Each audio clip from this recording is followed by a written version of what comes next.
गोवर्धन वासी सांवरे तुम बिन रहो ना जाए। इस पद को भगवान ने प्रकट होकर के, कथा तो मैं बहुत बार सुना चुका हूँ। श्री चतुर्भुज दास जी को तीर्थ यात्रा पर नहीं जाना था, लेकिन गुरुदेव की आज्ञा से जब गिरिराज जी से दूर गए तो मूर्छित होकर गिर पड़े। जब होश में आए तो दौड़ के गोवर्धन लौट करके गए और श्रीनाथ जी को अपने अंक में भर के उन्होंने तब ये पद गाया। कई जगह ऐसा भाव बताते हैं कि वे मूर्छित हो गए तो ठाकुर जी प्रकट हो गए और फिर उन्होंने ये भाव सुनाया। एक जगह भाव सुनाते हैं कि गोसाई जी ठाकुर जी को लेकर मथुरा गए थे, तो एक दो दिन के विरह में ही चतुर्भुज दास जी इतने व्याकुल हो गए, इतने ज्यादा विरह में भर गए कि उनको गिरिराज जी पर ठाकुर जी क्रीड़ा करते हुए दिखाई नहीं दिए। तब उन्होंने ये पद गाया और इस पद में इतना विरह ठाकुर जी को लगा कि ठाकुर जी मथुरा से दौड़ करके गिरिराज जी आए और चतुर्भुज दास जी को दर्शन दिया। और फिर चतुर्भुज दास जी को इस पद को वरदान दिया ठाकुर जी ने, जो भी इस पद को नित्य गाएगा उसको मेरी परोक्ष या अपरोक्ष रूप से प्राप्ति निश्चित होगी, ये मेरा वरदान है। ये बात हमको हमारे पूज्य पंडित श्री कृष्णलाल शास्त्री जी, पूज्य नाना जी, जो मेरे भाव साम्राज्य के गुरु हैं, उन्हें मैं अपनी भावना जो भाव चित्त में प्रकट होते हैं ना, उसके गुरुदेव हमारे पूज्य नाना जी। वे शरीर से तो निकुंज में विराजमान है, पर उनकी बहुत कृपा है मेरे ऊपर। बाल्यकाल में उनके द्वारा दी गई शिक्षाएं और उनके द्वारा सुनाए गए ठाकुर जी का प्रेम प्रमोद वो आज तक चित्त में हिलोरें लेता है। श्रीमद् भागवत जी की व्यासपीठ और आप सबके मध्य में विराजमान करने के मेरे गुरुदेव सन्मुख विराजमान है, पूज्य गुरुदेव भगवान। हमें अध्ययन कराने वाले गुरुदेव परसों यहाँ पधारे थे और हम पर कृपा करने वाले पूज्य गुरुदेव भगवान पिताजी के गुरुदेव श्री दादा गुरुदेव श्री रामानुज प्रपन्नाचार्य गुरु जी, इन सबकी कृपा से मैं आज व्यासपीठ पर बैठा हूँ। पर भावनाएं जो चित्त में ठाकुर जी की सेवा में या मंच पर प्रकट होती हैं, वो उसके गुरुदेव हमारे नाना जी, वो नाना जी ने सिखाया। तो नाना जी ने ये पद जब हमको दिया, गोवर्धन वासी सांवरे, तब उनने कही कि लाला तू या पद को ऐसा गा कि सब वैष्णवन को या पद को सुनवे को मिले। तो हमने पहली बार स्टूडियो में जाकर के ये गाया। तब नाना जी ने कही थी, या पद को वरदान मिलो है कि या पद को जो गान करे वाकू ठाकुर जी की प्राप्ति होवे। मैंने कहा अच्छा नाना जी। बस ये पद गाया, उसके 1.5 वर्ष के अंदर अंदर प्यारे गिरधर लाल जी सेवा के लिए हमको स्वीकार कर लिए। हम तो यही मानते हैं कि इस पद की कृपा है कि लाल जी हमारे पास आए। दूसरी कृपा जिनकी हम मानते हैं वो है श्रीमद् भागवत में विराजमान और जिनका कल उत्सव भी था, श्री भीष्म पितामह। भीष्म पितामह की जो स्तुति है, ये मेरी सबसे प्रिय स्तुतियों में से एक है भागवत में। और भीष्म पितामह भगवान में विलीन कब हुए? उत्तरायण के दिन। कल उत्तरायण था। और हमारे गिरधर लाल जी हमको प्राप्त कब हुए? उत्तरायण के दिन। तो मैं रज रज करके खूब आनंद के साथ अपनी प्रारंभिक कथाओं में भीष्म स्तुति गाता था। और भीष्म स्तुति गाते गाते कई आश्चर्य भी हुए हैं। भीष्म स्तुति गाने के पश्चात एक श्रोता ने तो भीष्म स्तुति सुनने के पश्चात 12 घंटे के भीतर निकुंज की प्राप्ति की बद्रीनाथ में। एक जगह कथा थी, वहां पे एक पंडित जी बैठे थे कथा में और मैं भीष्म स्तुति सुना रहा था। तो भीष्म स्तुति का विवेचन कर रहा था, बद्रीनाथ में कथा थी। तो जो आयोजक परिवार उनके कुल पुरोहित कथा सुन रहे थे और भीष्म पितामह का पता नहीं कौन सा भाव उनके चित्त में बैठ गया। मैं जैसे ही व्यास मंच से उतर के गया तो मुझसे बोले, जैसे भीष्म पितामह के अंतिम क्षण में ठाकुर जी उनके सन्मुख खड़े थे, हे व्यास जी ऐसा आशीर्वाद दे दो मेरे अंतिम क्षण में भी ठाकुर जी मेरे सामने खड़े हो जाएं। मैंने कहा भैया ये अंतिम क्षण की बातें क्यों करो, सब मंगल में होना चाहिए उत्सव। तो बोले नहीं नहीं नहीं, अब मुझे कुछ नहीं चाहिए, अब तो बस मुझे चाहिए अंतिम क्षण मेरा सन्मुख हो और शंख चक्र गदा पद्मधारी ठाकुर जी मेरे पास हों। ऐसा उन महाराज पंडित जी ने कहा। भीड़ बहुत थी, मैं निकल गया। ठीक 12 घंटे बाद लगभग 5 बजे कथा संध्या में पूरी हुई और सुबह के प्रातः 5 बज रहे थे। बद्रीनाथ में -2-3 डिग्री सेल्सियस टेम्परेचर। मेरा दरवाजा खटखटाया तो मैं दौड़ करके मैंने पूछा क्या बात है, तो हमारे यजमान जी बोले महाराज जी हमारे पुरोहित जी कल से कथा सुनने के बाद रो ही रहे थे और 12 घंटे अविरल उनके आंखों से केवल आंसू थे और केवल एक ही प्रार्थना कर रहे थे मुझे श्याम सुंदर मिल जाए। बोले हमने कभी उनको ऐसा देखा ही नहीं, वो तो परम विद्वान, भाव से तो वो लाखों कोसों दूर रहते थे। अरे विवाह आदि पढ़ाने भी जाते तो वो भी विदाई के समय पर बोलते पता नहीं क्या ये लोग सब रोते क्यों हैं, इसमें ऐसा क्या है। वो किसी के अंत्येष्टि में भी कोई रोता तो उसको भी संभालते, लेकिन खुद कल इतना रो रहे थे। गंगा जी गए, गंगा जी को प्रणाम किया, बद्रीनाथ भगवान के सामने बैठ करके हाथ जोड़ के बोलते रहे हे बद्री विशाल अब मिल जाओ, बस अब नहीं, यहां से वापस नहीं जाना। ना उन्होंने भोजन किया, ना उन्होंने अन्न खाया, ना पानी पिया। कथा के बाद रात्रि में भी सोए नहीं, नीचे आसन लगा करके बैठे रहे। उनके कमरे में जो दूसरे पंडित जी थे उन्होंने 5-6 बार रात भर कहा पंडित जी सो जाओ, नहीं सोए। बोले बस रोते रहे रोते रहे रोते रहे और सुबह 5 बजे हाँ नाथ कहते हुए उन्होंने अपने प्राण ठाकुर जी में विलीन कर दिए। जब उनका अंतिम दर्शन करने के लिए गया तो वो कमर दीवार से लगा करके ऐसे ही बैठे थे आसन पर और मुख पर प्रसन्नता, नेत्रों में अश्रु। ठाकुर जी का स्मरण करते करते भगवत धाम चले गए। यही भीष्म स्तुति सुन के, भीष्म स्तुति को ये एक प्रकार से मैं इस बात को कहता हूं कि अगर कोई व्यक्ति नित्य भीष्म स्तुति का पाठ करे तो उसका अंतिम क्षण जब भी आएगा, जहां भी आएगा, जैसे भी आएगा, ठीक मृत्यु से एक क्षण पहले ठाकुर जी उसको दिखेंगे दिखेंगे दिखेंगे, ये प्रमाणित है।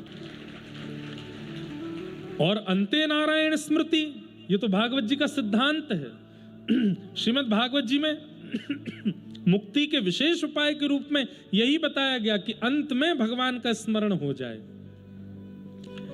तो मेरे लिए तो अंत तो बहुत दूर की बात, मुझे तो प्रारंभ में ही भीष्म स्तुति के गायन करने से, जिस उत्तरायण के दिन, मकर संक्रांति के दिन भीष्म पितामह स्तुति पूरी करते हैं और उनके दिव्य देह से एक दिव्य ज्योति निकल करके ठाकुर जी में विद्यमान हो जाती है, उसी मकर संक्रांति पर हमारे गिरधर लाल जी आए हैं। इसलिए मुझे लगता है कि ये भी मुझ पर भीष्म स्तुति की कृपा है। इसलिए मैं भीष्म स्तुति की कुछ पंक्तियां गा करके, उसका कुछ भाव कह करके आज की कथा को विश्राम और इस उत्सव को, फिर कथा को विश्राम कर देंगे, उत्सव प्रारंभ करके फिर उत्सव को विश्राम के लिए ले चलेंगे। श्री भीष्म उवाच इति मतिरुपकल्पिता वितृष्णा भगवत सात्वत पुंगवे विमुने स्वसुखमुपगते क्वचिद्विहर्तुं प्रकृतिमुपेयुषयद्धव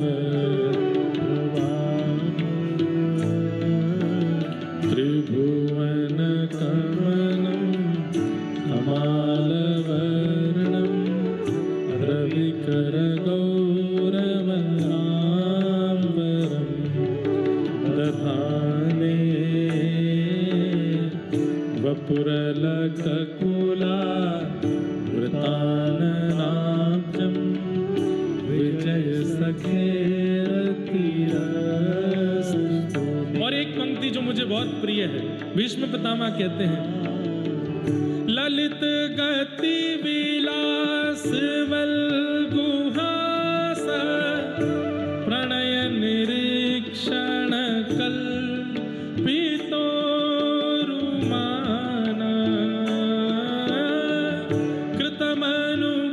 कृतमनुकृतवाद्य उन्मदान्धा प्रकृति मगन किलय से गोपबध्व मुनिगण नृपवर्य संकुलेन्तः सदसि युधिष्ठिर राजसूय येषाम् अहरणमुपपेद ईक्षणीयो मम दिशि गोचर एव आविरात्मा